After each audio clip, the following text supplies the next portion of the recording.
ओम शांति। यहाँ फॉर्म तो मैंने भर दिया था क्योंकि बहुत पहले से ग्राम विकास की सेवा में जुड़े हैं, पर आऊँगी कि नहीं वो बाबा पे छोड़ा था। मैंने कहा अगर आप कहीं मुझे यूज़ करना चाहते हैं तो ले जाना, वरना आप पोस्टपोन करा देना। तो 24 तारीख तक ये तय नहीं था कि मैं ये ट्रेनिंग अटेंड करूँगी कि नहीं। 24 तारीख को भी अमृतवेले बाबा को बोला अगर आपको लगता है कि मैं कहीं यूज़ होने वाली हूँ तो ही आप मेरा वक्त वहाँ पे आप यूज़ करना। और फिर ड्रामा अनुसार मुझे नहीं मालूम है बाबा को कहाँ यूज़ करना है, पर इस ट्रेनिंग में आने का सब सेटिंग हो गया और मैंने ट्रेनिंग में आ गई। उद्घाटन से हम शुरुआत करें तो बहुत ही अच्छे तरीके से दीदी ने कैसे भी अलग अलग स्पीकर्स को बुला के ये मैनेज किया था। चूँकि लास्ट टाइम ये अभी की ग्राम विकास कॉन्फ्रेंस मैंने अटेंड की थी तो शेखर भाई ही हमारे गेस्ट स्पीकर थे, तो मुझे ये जलोता और राज ऋषि विलेज का थोड़ा बहुत कंसेप्ट मालूम था, जिसकी डिटेलिंग चंद्रेश भाई के टॉक थ्रू पता चली।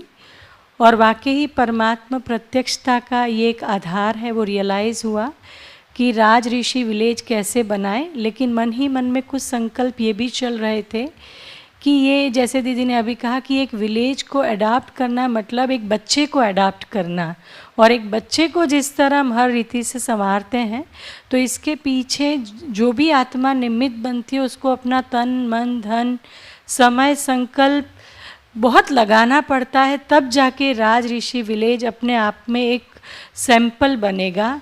और इसके पीछे बहुत मेहनत है। हम मानते हैं कि हम जाके कर लेंगे, पर जब प्रैक्टिकल फील्ड में आएंगे तो जहाँ जहाँ रेडी हैंड्स है और सब कुछ रेडी है वहाँ इतनी दिक्कत नहीं है।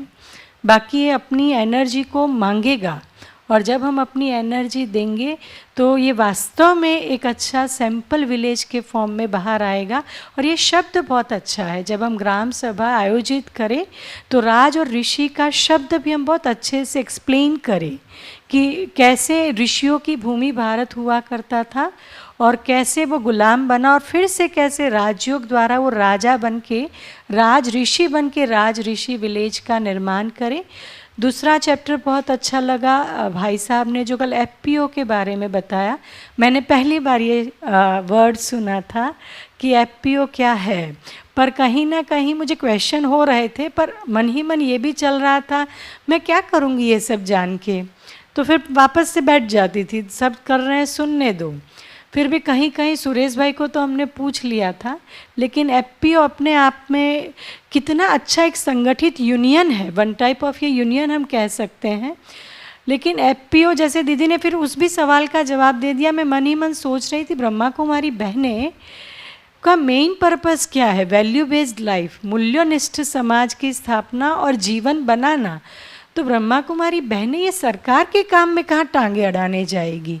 तो ये संकल्प उठ रहे थे और दीदी फिर तुरंत सेशन में आए और समस्या का समाधान कर दिया कि हमें कोई एफपीओ बनाने नहीं जाना है, ऑलरेडी जहाँ पे बने हुए हैं या एफपीओ के अधिकारी हैं उनको बुलाकर हम उनके एथिकल लाइफ को, वैल्यूज़ लाइफ को ऊंचा उठाए, ये हमारा रोल है। तो इसके अंदर हमारा अपना समर्पण, अपनी तपस्या और अपना निश्चय होगा, तब हम एफपीओ के सामने जब ये बातें रखेंगे तो उनके दिलों को छुएगी। बाकी वो लोग हमसे ज़्यादा एक्सपर्ट है because they are in the field. हमें खाली उनकी मॉरलिटी को जगाना है, उनके नैतिक मूल्यों को जगाना है, और वो बहनें निस्वार्थ प्यार, समर्पण और ज्ञान द्वारा कर सकती हैं।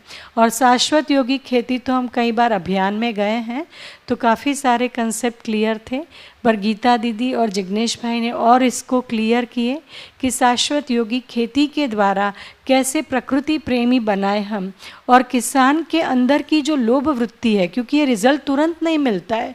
फल मैंने खेती नहीं की है लेकिन मैं कईयों को मिलती हूँ जब ग्राम विकास प्रभाग में जाती हूँ तब। तो मेरे पास एक दो ऐसे भी केस आए कि दीदी ये कहने में जितना आसान है करने में उतना नहीं है। तो प्रैक्टिकल जब फील्ड में वो किसान करते हैं तो बहनों का काम है मातृशक्ति को धारण कर उनको मॉरली सपोर्ट करते रहें, उनको हर वक्त हम आगे बढ़ाते रहें। तो ट्रेनिंग के 3 कंसेप्ट जो मेरी बुद्धि में बैठे वो ये रहे कि राज ऋषि विलेज का एक संकल्प, दूसरा एफपीओ की सेवा की जाए क्योंकि राज ऋषि विलेज बनाने में एफपीओ का भी एक अपना रोल रहेगा, तीसरा शाश्वत योगी खेती, और जो मिसिंग लिंक था जो दीदी ने कहा योगी गृह वाटिका। और कहीं ना कहीं बहनें, मैंने ये भी देखा है कि ये लगते बाबा का बना दे, बाबा का बना दे, पर पर्सनल मेरी ये बिलीफ है हम इसमें ना जाए, हम समाज सेवा करें। बाबा का तकदीर में होगा तो बनेगा। हमारा व्यवहार, हमारी बिहेवियर, हमारी वे ऑफ वर्किंग उनको ऑटोमेटिक आकर्षित करेगी बाबा की ओर। हम सीधा प्रचारात्मक न बनते हुए प्रैक्टिकल बने। हम सीधा प्रचार नहीं करें भगवान भगवान जो बाबा ने अभी भी कहा। तो हमारा ये लक्ष्य है कि ये जो चारों की चार हमारे ग्राम विकास के कंसेप्ट हैं, उस कंसेप्ट पर हम फोकस करें तो बाबा अपने आप प्रत्यक्ष होगा, और इसके लिए बाबा का ज्ञान अपने आप प्रत्यक्ष होगा। कई बार कहीं ऐसी जगह है, मैं सिटी में रहती हूँ तो मैं कई बार बाबा शब्द भी यूज़ नहीं करती हूँ, मैं सुप्रीम एनर्जी कहती हूँ, और वो इस बहाने वो हमारे संपर्क में रहते हैं। तो ऐसे थोड़ा बहुत जो मैं ये समझी हूँ वो ये है। ओम शांति।